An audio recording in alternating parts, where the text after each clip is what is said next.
how natural are we going for you? Oh, act supernatural. Yeah. Come on, neighbor. Morning,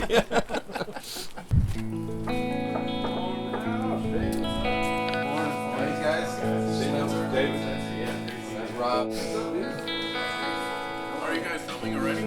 Well, That's all right. It's the B-roll. What's up? What's up,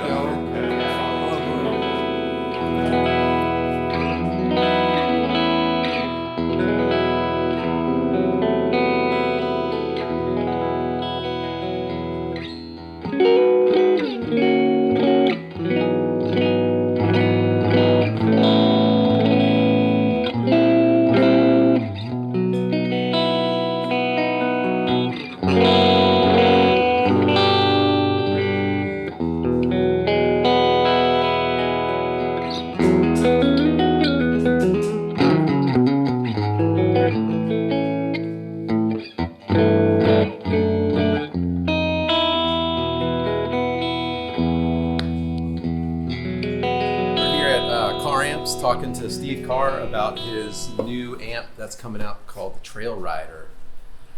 Yeah, this is a secret. Thanks for coming. This is a secret sneak peek for the people. You know, it's not even, we don't even have our webpage up or anything, but that's coming. So this is, this is hot news. So where's the amp? Yeah, we've got a few, right this way. We've got a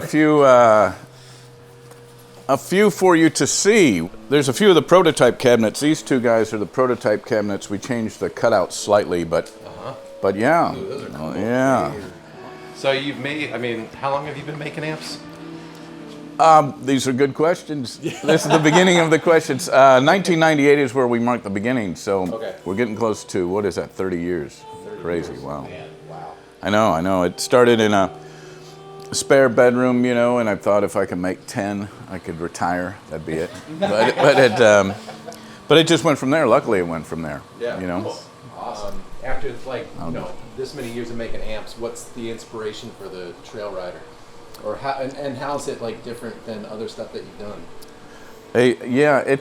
Sometimes it's a little bit hard to answer these, and as you can imagine, you know, you finished a model and you got to think of something new. And that path is never a straight line, it seems.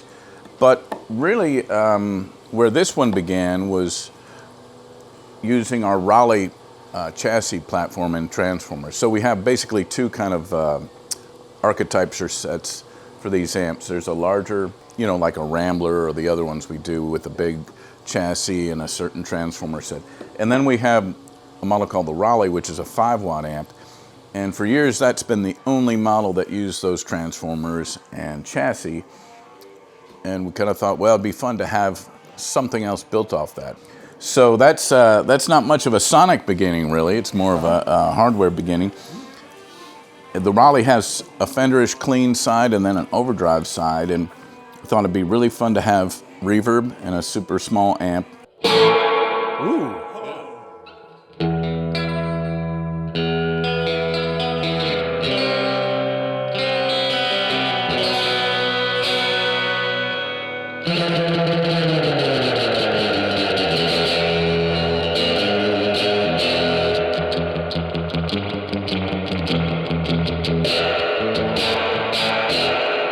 That sounds amazing. It's fun. It's fun to have that. You know, this is a regular size, but power-wise, it's 5 watts. And 5 watts is the new 50. That's what I believe, at least. But yeah, feature set-wise, it's pretty straightforward. Volume, treble bass. There's a two-way switch here from kind of a Voxy sound. And again, these are always interpretations, not verbatim, but a Voxy sound. And then a Tweed sound, which is kind of interesting. If you look at the Tweed schematics, there's kind of a transition going on where the earlier 50s models up to the kind of late 50s have a single tone knob. Right. And we're used to that. And then in 57, well, there's a little span there, I think 56 to, depending on the model, to 58.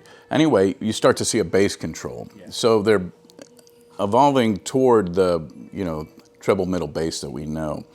So that was kind of what I was jumping off of with this T57 sound.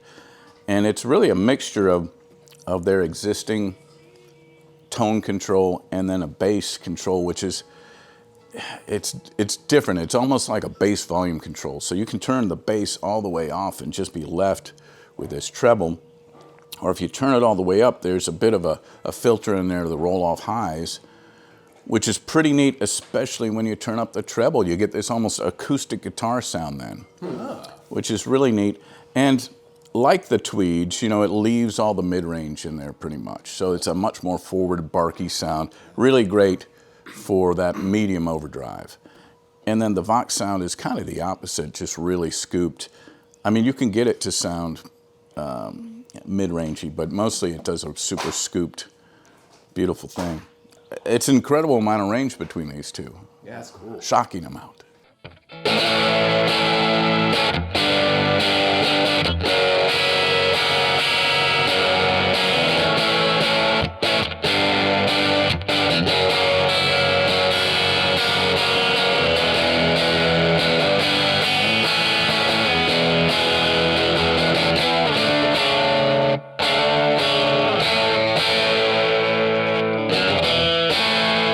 Go to the Vox, you know, quite a bit different sound here. Yeah.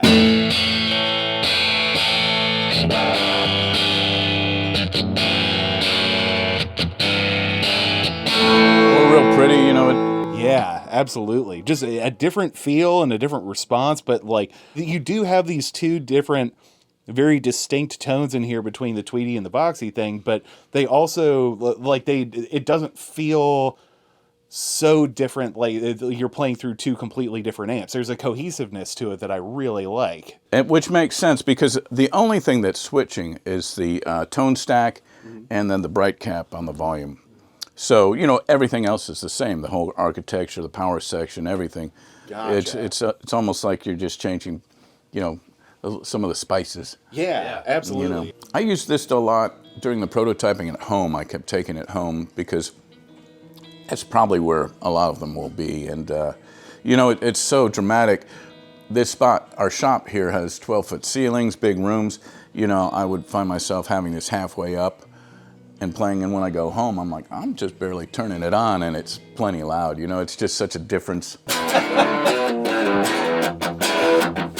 So it can be, that's the landlord switch.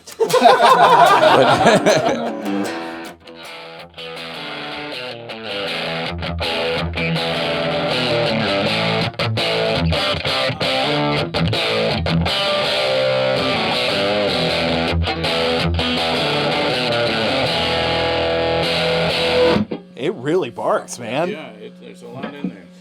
What else do we know about it? It's a 112, like you were saying, you know, that's a bigger box. It really does sound like a big amp. Yeah. Yeah. You've got reverb, you've got a built-in attenuator, because 5 watts at home is wickedly loud. And I played in a band practice with full, you know, drums, other guitar, bass, and no problem. Being able to turn the amp up a little bit and get into the amp is a real plus. And even some 10, 20 watt amps, if you play, like one time I played, I can't remember if it was I think it was our Super B, 10 watt amps at the Cradle back room and was asked to turn down. And that's a full PA because they didn't want the stage volume, you know? Right. So, which was, you know, maybe informative to me. But, but with this, I think you could get into it to the point where the amp starts, you know, getting that sweet spot where it's somewhat clean, a little distorted if you hit it hard, it's distorted if you back off, it's clean, which is just a wonderful spot to be, typically.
This thing is so killer. I can't believe it. good stuff. Thanks for having us. Yeah, thanks so much for Steve. having us. Oh man, Let's do this again. It was a lot of fun. Yeah, always always great a to pleasure. see you guys. Thanks, Warren.